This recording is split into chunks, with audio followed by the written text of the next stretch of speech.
14 জুলাই 2025 ময়মনসিংহ জেলার ভালুকা। শান্ত নির্জন এক রাতে গভীর ঘুমে আচ্ছন্ন সবাই, কিন্তু সেই রাতেই ঘটে গেল এমন এক ঘটনা যা শুনলে এখনও গা শিউরে ওঠে। ময়না আর তার 2 সন্তানকে গলা কেটে হত্যা করে কোনো এক নরপিশাচ। কিন্তু কে সে, আর কী বা ছিল এই নির্মম হত্যাকাণ্ডের পেছনের রহস্য? সম্প্রতি ময়মনসিংহে ঘটে যাওয়া ট্রিপল মার্ডারের মিস্ট্রি খুঁজতে স্কিপ না করে পুরো ভিডিওটি দেখতে থাকো। আনুমানিক 1992-এর দিকে নেত্রকোনায় কোনো এক গ্রামে জন্মগ্রহণ করে নজরুল ইসলাম।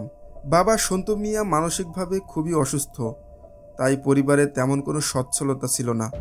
মাও ছিলেন মানসিক ভারসাম্যহীন, তাই অভাব আর ভয় এই নিয়েই ছোট্ট কুড়ে ঘরে কেটেছে যার শৈশব। পরিবারের একমাত্র সুস্থ বলতে বড় ভাই রফিকুল ইসলাম, যে নিজেও দরিদ্রতা আর বাস্তবতার সাথে লড়াই করতে করতে লেখাপড়ার কথাটা ভাবতেও পারেনি।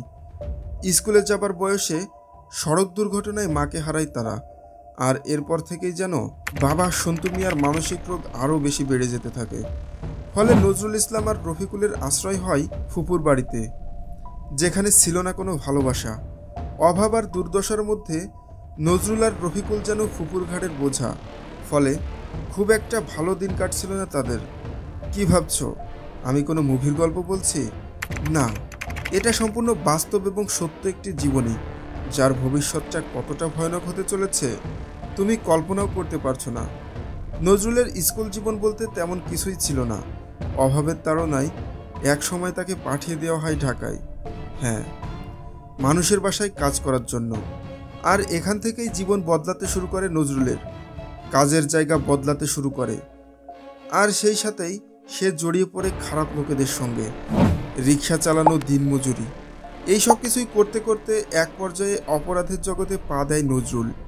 সে যেন পুরোই একটা ভবঘুরেতে পরিণত হয়, যার জীবনের না আছে কোনো লক্ষ্য, না আছে উদ্দেশ্য। ঢাকা, খুলনা, গাজীপুর, এভাবেই ঘুরতে ঘুরতে একটা সময় এসে একটা খুবই ভয়ানক খুনের ঘটনায় জড়িয়ে পড়ে। ফলে গাজীপুরের জয়দেবপুরে একটা হত্যা মামলায় ধরা পড়ে নজরুল।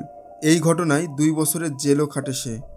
অন্যদিকে বড় ভাই রফিকুল এতদিনে একটা স্পিনিং মিলে কাজ পেয়েছে, যার এখন নিজের সংসারও হয়েছে। স্ত্রী ময়না আর 2টি বাচ্চাকে নিয়ে যার ভালোভাবেই দিন কাটছে।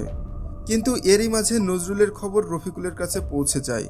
তাই দিনমজুর বড় ভাই অনেক কষ্টে 40,000 টাকা ধার করে নজরুলকে জামিনে মুক্ত করে। কিন্তু এটাই ছিল তার জীবনের সবচেয়ে বড় ভুল, যেটা তার জীবনটাকেই ধ্বংস করে দিতে চলেছে। আর এই বিষয়টা রফিকুল কখনো স্বপ্নেও ভাবতে পারেনি। জেল থেকে ছাড়া পেয়ে নজরুল ভাইয়ের বাসায় চলে আসে, অর্থাৎ ভালুকায়। যার মাথায় কোনো কাজের চিন্তা তো ছিলই না, এমনকি ছিল না কোনো ভবিষ্যতের পরিকল্পনাও। তাই ভাবি ময়না নজরুলকে খুব একটা ভালো চোখে দেখত না। এমনকি মাঝে মধ্যেই বেকার বসে থাকার জন্য 2-1টা কথা শোনাতো সে। ফলে সংসারে অশান্তির সৃষ্টি হতে থাকে, আর সময়ের সঙ্গে সঙ্গে এই সমস্যাও বাড়তে থাকে। নজরুল কিছুই করতো না, আর কোনো আয় তো দূরের কথা, শুধু খেত আর অলস সময় কাটাতো। ফলে ময়না মাঝে মাঝেই নজরুলকে কাজে যাওয়ার জন্য বলতো, আর বসে বসে খাচ্ছে এজন্য 2-1 কথা শোনাতো, যেই কথাগুলো নজরুলের মনে অনেক বেশি আঘাত করত। ফলে 1 কথা 2 কথাই তাদের মধ্যে মাঝে মধ্যেই ঝামেলা হতো, আর যার বিচার করত বড় ভাই রফিকুল নিজেই। আবারও সব কিছু স্বাভাবিক হতো, কিন্তু এভাবেই নজরুলের মনে জমে যায় রাগ, হীনমন্যতা আর অপমানের কষ্ট। আর এভাবেই ধীরে ধীরে এক ভয়ঙ্কর রূপ নেয় এই রাগ, যার প্রতিক্রিয়া এখন পুরো পৃথিবীর বুকে দৃষ্টান্ত হয়ে উঠেছে। কিন্তু সেটা জানার আগে একটা রিকোয়েস্ট, ভিডিওটি এখনও দেখছো তার মানে গল্পটি তোমার ভালোই লাগছে। তাই অনুরোধ করব ভিডিওতে একটি লাইক করে চ্যানেলটি সাবস্ক্রাইব করার।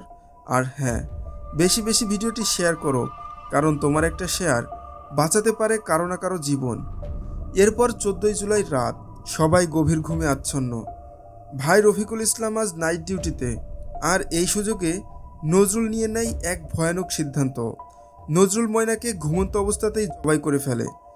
মায়ের আর্তনাদে 7 বছরের মেয়ে রাইসা এবং 2 বছরের ছেলে নীরব ঘুম থেকে উঠে বসে। আর তাই চাচা নজরুল বাচ্চা দুটির গলায় ছুরি বসাতে দ্বিতীয়বার ভাবেনি। পুরো বিছানা ভেসে যায় রক্তে, এরপর সেই বাড়িতেই স্বস্তির ঘুম ঘুমায় নজরুল। কখনো তার হৃদয়টি কাঁপেনি। সে বলে সেই রাতের ঘুমটিই ছিল তার জীবনের সবচেয়ে শান্তির ঘুম, কারণ সে তার অপমানের বদলা নিতে পেরেছে। ভাবতে পারছেন, সামান্য একটি তুচ্ছ ঘটনা কেড়ে নিল 3টি প্রাণ। সকালে উঠে বাইরের দরজায় তালা লাগিয়ে সোজা কাজের উদ্দেশ্যে বেরিয়ে পড়ে নজরুল। আর সারা রাত ডিউটি করে বাড়িতে ফিরে রফিকুল দেখতে পায় ঘরের দরজায় তালা। অনেক ডাকাডাকির পরেও ভেতর থেকে কোনো সাড়া শব্দ পায় না সে। এক পর্যায়ে তালা ভেঙে ভেতরে ঢুকে একেবারেই হতভম্ব হয়ে পড়ে রফিকুল। ঘটনাটি পুলিশকে জানালে সাথে সাথেই ইনভেস্টিগেশন শুরু করে বাংলাদেশ পুলিশ। খবর পেয়ে নজরুল পালিয়ে যায় নারায়ণগঞ্জের দিকে, যার কাছে কোনো মোবাইল ফোনও ছিল না। এমনকি খুঁজে পাওয়ার মতো কোনো সূত্রই ফেলে রাখেনি নজরুল। কিন্তু 15 জুলাই বিকালে নিজেদের ইন্টেলিজেন্সি ব্যবহার করে নজরুলকে গ্রেফতার করে বাংলাদেশ পুলিশ। প্রাথমিক জিজ্ঞাসাবাদে নজরুল বলে, ভাবি তাকে মাঝে মধ্যেই খাওয়া নিয়ে কথা শোনাতো, যেটা তার মোটেও ভালো লাগে না। আর এই তুচ্ছ ঘটনার জন্যই সে নিজের ভাবি আর ভাইপো ভাতিজিকে জবাই করে হত্যা করেছে। কি ভাবছেন, এটা কোনো সাধারণ মানুষের কাজ হতে পারে? না, নজরুল কোনো সাধারণ মানুষ নয়।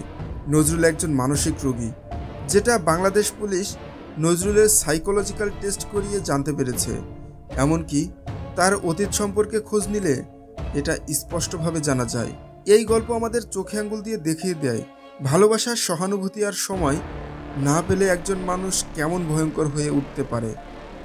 নজরুলের গল্প তো এখানেই শেষ, কিন্তু তার মতো আরেকজন যেন না জন্মায়, এটাই আমাদের দায়িত্ব সমাজের প্রতি। আজকের ভিডিও এখানেই শেষ করছি। দেখা হবে পরবর্তী কোনো ভিডিওতে। টিল দেন ভালো থাকুন, সুস্থ থাকুন আর আমাদের সাথেই থাকুন। বাই।